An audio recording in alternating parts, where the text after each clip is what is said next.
Hello dears, welcome back to my channel. എല്ലാവർക്കും സുഖമല്ലേ? ഇന്നത്തെ വീഡിയോ എന്ന് പറയുമ്പോഴത്തേനും പ്രത്യേകിച്ച് അങ്ങനെയൊന്നുമില്ല കേട്ടോ. ഞങ്ങൾ കോട്ടയം വരെ പോകുന്നതാണ്. ഇടയ്ക്ക് ഇങ്ങനെ ഇരിക്കുമ്പോഴത്തേക്കിനും കോട്ടയം പോകാറുണ്ട്. പക്ഷേ ഇന്ന് പോണത് നമ്മുടെ SIR ഫോമില്ലേ, മറ്റേ പൗരത്വത്തിൻ്റെ. അപ്പം നമ്മൾ ഇവരുടെ സ്ഥലം എന്ന് പറയുന്നത് കോട്ടയത്താണ്. അപ്പോൾ അവിടെയാണ് ഫോം വന്നിരിക്കുന്നത്. അപ്പോൾ നമുക്ക് അതൊക്കെ ഒന്ന് ശരിയാക്കി കൊടുക്കാനും എല്ലാമായിട്ട് പോകണമായിരുന്നു. അവിടെ പോയി എഴുതിയൊക്കെ കൊടുക്കേണ്ട ഒരാവശ്യം ഉണ്ടായിരുന്നു. അപ്പം ഞങ്ങൾ രാവിലെ തന്നെ ഞാനും ഉമ്മായും അതേപോലെ തന്നെ പാത്തും ഇക്കാക്കയും കൊണ്ട് ചേർന്നിട്ട് പോകുമായിരുന്നു. അന്ന് പാത്തുനെ ഞങ്ങൾ സ്കൂളിൽ വിട്ടിട്ടുണ്ടായിരുന്നില്ല, കാരണം പാത്തുന് ഭയങ്കര പനിയായിരുന്നു കേട്ടോ. നമ്മളിപ്പം കോട്ടയം ടൗണിലായിട്ടോ അല്ലേ പാത്തു? എങ്ങോട്ടാ പോന്നേ?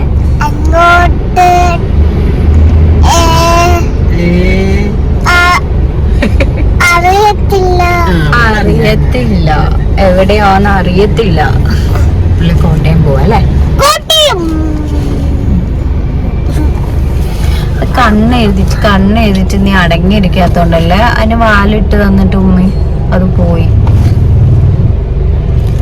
ചെറിയ വാലിട്ട് തന്നല്ലേ, നീ അത് അനങ്ങി നശിപ്പിച്ചു കളഞ്ഞു. വൈ കേടല്ലേ, നല്ല കുട്ടികളെ വൈ തീരൂല. അരുത്തിക്കുഞ്ഞാണ് നിങ്ങളുടെ അരുത്തിക്കുഞ്ഞല്ലേ? അരുത്തി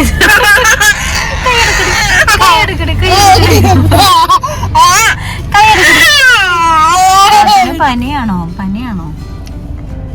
അയ്യേ, അടി മേടിക്കരുത്. പിണങ്ങി താഴോട്ടിരിക്കാൻ അവിടെ ആരാ ഉള്ളെ?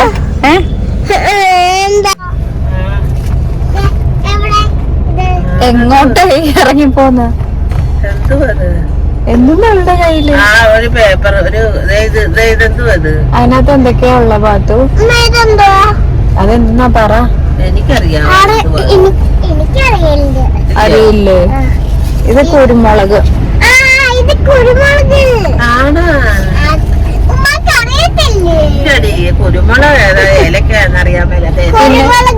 പിന്നെ നോക്ക് അതെന്താ അത്? പാപ്പ പറഞ്ഞ ജാതി പത്രി. പത്തിരിയോ? ഈ കോട്ടയത്ത് പോണ വഴിക്ക് നമ്മൾ മൂത്താപ്പാടെ വീട്ടിലും കൂടെ കയറാമെന്ന് പറഞ്ഞിട്ടുണ്ടായിരുന്നു കാക്ക. നമ്മൾ ഓൾറെഡി പോകുമ്പോഴത്തേക്കിനും എവിടെയെങ്കിലുമൊക്കെ അവിടെ എല്ലാ സ്ഥലത്തും ഇവരുടെ ആൾക്കാർ തന്നെയാണ്, അടുത്തടുത്തായിട്ട് എല്ലാവരുടെയും വീടും. അപ്പോൾ അത് കാരണം ഒരു സ്ഥലത്ത് എന്നാൽ പല സ്ഥലത്ത് പോകേണ്ട ആവശ്യമുണ്ട്. അപ്പോൾ ഈ ഒരു ഫോം മേടിക്കുന്നത് പൂരിപ്പിച്ച് കൊടുക്കാനായിട്ട് പോകുന്ന വഴിക്ക് തന്നെ മൂത്താപ്പാടെ വീട്ടിലും കൂടെ കയറാമെന്ന് കരുതി. ആ പോകുന്ന വഴിക്ക് മിക്കപ്പോഴും കോട്ടയം വരാൻ നേരത്ത് ഒരു ബജിക്കടയുണ്ട് പോണ വഴിക്ക് തന്നെ. അവിടെ നല്ല ചൂടായിട്ടുള്ള എന്താ പറയുക, ഉള്ളിവടയും ഉഴുന്നുവടയും അതേപോലെ പലതരത്തിലുള്ള കട്ട്ലൈറ്റുകൾ എല്ലാം കിട്ടും. അത് വാപ്പിച്ചിയുടെ, അതായത് ഇക്കാക്കാൻ്റെ വാപ്പാൻ്റെ കൂട്ടുകാരൻ്റെ കടയാണ് കേട്ടോ. അപ്പോൾ അവിടെ ചെന്ന് ഞാൻ ഫസ്റ്റ് വന്ന ടൈമിലൊക്കെ അവിടെ ചെന്ന് സംസാരിക്കുകയൊക്കെ ഉണ്ടായിട്ടുണ്ട്.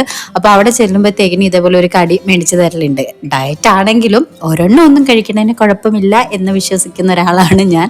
അതുകൊണ്ട് ഞാൻ ആ ഒരു ഉള്ളിവട മാത്രമേ കഴിച്ചുള്ളൂ കേട്ടോ. അതിൽ തന്നെ നിർത്തി. നമ്മുടെ കൊതിക്ക് ഒരെണ്ണമൊക്കെ കഴിക്കാം ഡയറ്റ് ആണെങ്കിലും. ഒരെണ്ണം കഴിച്ചാൽ പിന്നെ വർക്കൗട്ട് ചെയ്യുമ്പോൾ പിന്നെ ആ ഒരു പ്രശ്നമില്ല എന്ന് വിശ്വസിക്കുന്ന ഒരാളാണ് ഞാൻ. കാരണം നമുക്ക് കഴിക്കാൻ തോന്നുമില്ല, പിന്നെ ഡയറ്റിൻ്റെ സമയത്ത് ഓൾവേസ് നമുക്കങ്ങനെ തോന്നും. അതുകൊണ്ട് ആ ഒരു കൊതി മാറ്റാൻ ഒരെണ്ണം മാത്രം കഴിച്ചു. അങ്ങനെ മൂത്താപ്പാടെ വീട്ടിൽ വന്നു. ഇതാണ് മൂത്താപ്പാടെ വീട്. അപ്പോൾ അവിടെ വന്ന മൂത്തുമാനെയൊക്കെ കണ്ട് എല്ലാവരെയൊക്കെ കണ്ട് നമ്മൾ ആ ഒരു ഫോമൊക്കെ പൂരിപ്പിച്ചൊക്കെ കൊടുത്തു കഴിഞ്ഞിട്ട് അവിടെ നിന്ന് പോരാണ് കേട്ടോ. ഇതേപോലെ തന്നെ ഈ കോട്ടയത്ത് നിന്ന് നമ്മുടെ കൂത്താട്ടുകുളത്തേക്ക് വരുമ്പം കൂത്താട്ടുകുളത്ത് നല്ല ഫ്രഷ് മീൻ, അതായത് നമ്മുടെ കടൽ മീൻ ഉണ്ടല്ലോ, ഫ്രഷ് ആയിട്ടുള്ള അത് കിട്ടത്തില്ല. നമുക്ക് വരവൊക്കെ വരുള്ളൂ. പിന്നെ വളർത്തുമീനാണ്. വളർത്തുമീനിൻ്റെ ആ ഒരു ടേസ്റ്റ് അല്ലല്ലോ നമ്മുടെ ആ കടലിലെ മീൻ, ഒരു പ്രത്യേക ടേസ്റ്റ് അല്ലേ. അപ്പം മിക്കപ്പോഴും കോട്ടയത്ത് വന്നിട്ട് തിരിച്ചു പോകുമ്പം ഈ ഒരു കടയുണ്ട്. അത് മേടിക്കുന്ന, നമ്മൾ സ്ഥിരം ഇങ്ങനെ വരുമ്പോൾ മേടിക്കുന്ന ഒരു കടയാണ് കേട്ടോ. നല്ല പച്ച മീൻ അവിടെ നിന്ന് കിട്ടും. നമുക്ക് ആ പച്ചമീൻ കിട്ടുക എന്നൊക്കെ പറയുമ്പോൾ ഭയങ്കര സന്തോഷമാണ്. കാരണം നമുക്ക് ഇവിടെ അത് കിട്ടാറേ ഇല്ല. ഇവിടെ കിട്ടുന്നത്, കൂത്താട്ടുകുളത്ത് കിട്ടുന്നത് മിക്കവാറും ഒരു 2-3 ദിവസം എന്തായാലും പഴക്കം വരുന്ന തരത്തിലുള്ള മീനാണ് കേട്ടോ. നമുക്ക് വളർത്തു മീനാണെങ്കിൽ നല്ല അടിപൊളി ഫ്രഷ് കട, പിന്നെ നല്ല ഫ്രഷ് കിട്ടുന്ന ഏതാനും ചില കടകൾ മാത്രമേ ഉള്ളൂ താനും. അപ്പോൾ അതുകൊണ്ട് തന്നെ ഈ ഫ്രഷ് കഴിച്ച് ശീലിച്ചവർക്ക്, ഇപ്പം നമ്മൾ നല്ല പച്ചമീൻ്റെ ടേസ്റ്റ് അറിഞ്ഞവർക്ക് ഉടഞ്ഞ മീൻ്റെ ടേസ്റ്റ് ഭയങ്കര ബുദ്ധിമുട്ടാണ്. അപ്പോൾ ഇങ്ങനെ വരുമ്പോഴാണ് ഞങ്ങൾക്ക് മേടിക്കാൻ പറ്റുന്നത്. അതിന് വേണ്ടിയിട്ട് ഒരു പെട്ടി നമ്മുടെ ഡിക്കിയിൽ പോയിട്ട് വെച്ചിട്ടുണ്ട് കേട്ടോ. അത് ആലപ്പുഴ, അതേപോലെ കോട്ടയം, പിന്നെ അതേപോലെ എന്താ പറയുക കായംകുളം, അങ്ങോട്ടൊക്കെ പോകുന്ന വഴിക്ക് അതെന്തായാലും ഞങ്ങളുടെ വണ്ടിയിൽ ഡിക്കിയിൽ ഉണ്ടായിരിക്കും. കാരണം തിരിച്ചു വന്ന വഴിക്ക് എന്തെങ്കിലും സാധനം മേടിച്ചുകൊണ്ട് വരാം. അപ്പോൾ ഐസൊക്കെ നിറച്ച് മേടിച്ചുകൊണ്ട് വന്നാൽ കുഴപ്പമില്ലല്ലോ. അപ്പോൾ ഇന്ന് പോകുമ്പോൾ തിരിച്ചു വന്നപ്പോൾ മേടിച്ചുകൊണ്ട് വന്നത് നല്ല പച്ച മത്തി ഉണ്ടായിരുന്നു. മത്തി, പിന്നെ അതേപോലെ തന്നെ ഈ അയില ഉണ്ടല്ലോ, അയില നല്ല പച്ച അയിലായിരുന്നു കേട്ടോ. എല്ലാം നല്ല നല്ല ഫ്രഷ് മീനായിരുന്നു.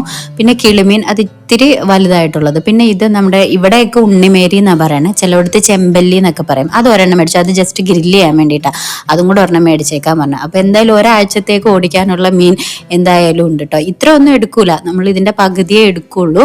പകുതി എടുത്തു കഴിഞ്ഞാൽ തന്നെ അത് ബാലൻസ് ആണ് നമുക്കിവിടെ. അതായത് മീൻ കഴിക്കുന്നവരുണ്ടെങ്കിൽ പോലും ഇപ്പം ഡയറ്റൊക്കെ ആയതുകൊണ്ട് ഒരു നേരത്തെ ഭക്ഷണമുള്ളൂ. അപ്പം മീൻ ഒക്കെ കഴിക്കും, എന്നാലും അത്രയും ആവശ്യം വരത്തില്ല. അപ്പം എന്തായാലും നമുക്ക് ഒരാഴ്ചത്തേക്കുള്ള മീൻ എന്തായാലും അതിനകത്ത് ഉണ്ടായിരുന്നു. അപ്പം എല്ലാം ഞാൻ എന്ത് ചെയ്തു, ഇപ്പൊ വന്ന ദിവസം ഞങ്ങൾ ഓൾറെഡി ഉച്ചയ്ക്ക് ഫുഡ് കഴിച്ചിട്ടാണ് വന്നത്. അപ്പോൾ വാപ്പാക്ക് വേണ്ടിയിട്ട് ഒരു 2-3 എണ്ണം എടുത്ത് വറുക്കാൻ വേണ്ടി മാത്രം, കറി ഓൾറെഡി ഇരിപ്പുണ്ടായിരുന്നു.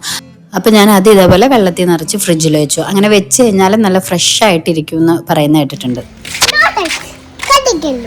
നോ ടച്ച് ഇല്ല, ഇത് നല്ലോണം നമ്മൾ കട്ട് ചെയ്ത് കൊടുത്താലേ ഇത് കിളിക്കുള്ളൂ. അറിയാവോ? എന്തറിയാം? പിന്നെ കിളിക്കും. വേണ്ട, നമ്മള് ഇങ്ങനെ കട്ട് ചെയ്ത് കൊടുക്കണം. കട്ട് ചെയ്ത് കൊടുത്താലേ കിളിക്കൂ. വേറെ ഉണ്ട്, കത്രിക തരൂല. അതെ ഇത് കണ്ടോ, ഇവിടുത്തെ നമുക്ക് കട്ട് ചെയ്ത് കൊടുക്കാവേ. ഇത് കണ്ടോ,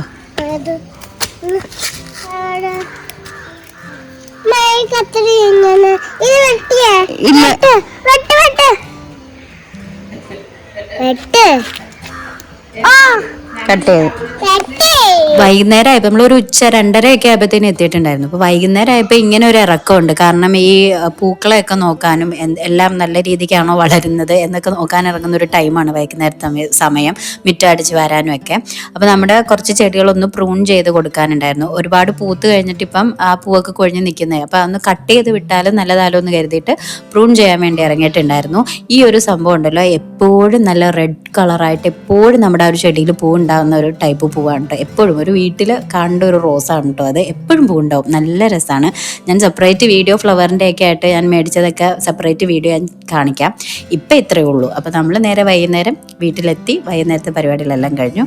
അപ്പോൾ ഇതൊക്കെ ചേർത്തുള്ള ഒരു കുഞ്ഞു വീഡിയോ ആണ് കേട്ടോ. അപ്പോൾ വീഡിയോ ഇഷ്ടപ്പെട്ടാൽ സബ്സ്ക്രൈബ് ചെയ്യാനും ലൈക്ക് ചെയ്യാനും ഷെയർ ചെയ്യാനും കമൻറ്റ് ചെയ്യാനും മറക്കല്ലേ. ബൈ.